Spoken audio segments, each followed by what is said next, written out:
నమస్తే కేఎస్ఆర్ 25 స్వాగతం సుస్వాగతం. గజ్జంకి మండలం మాధవశ్రీ నర్సింగ్ హోమ్ హాస్పిటల్లో జన్మించిన చిన్నారి బ్రీతింగ్ ప్రాబ్లం ఉందని తెలిసి కూడా హాస్పిటల్ నుండి అంబులెన్స్లో పంపించకుండా ఇతర వాహనాల్లో వేరే హాస్పిటల్కి తరలించారంటూ డాక్టర్ నిర్లక్ష్యం వల్లనే పాప ప్రాణం కోల్పోయిందంటూ పాప బంధువులు ఆవేదన వ్యక్తం చేశారు. గజ్జంకి మండలం మాధవశ్రీ నర్సింగ్ హోమ్ హాస్పిటల్లో ఈ సంఘటన చోటు చేసుకుంది. చూస్తూనే ఉండండి మరిన్ని అప్డేట్ కోసం కేఎస్ఆర్ 24 న్యూస్.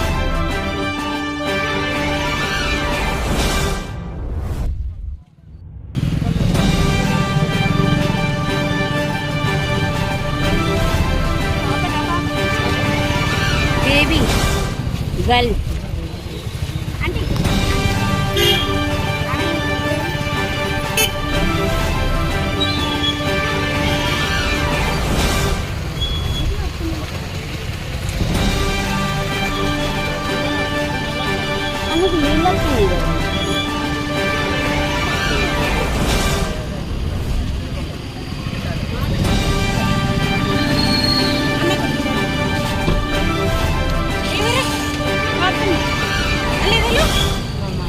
మేము అన్నారు అలా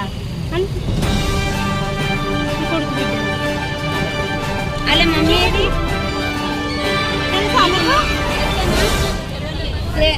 ఆపరేషన్ అయిందా?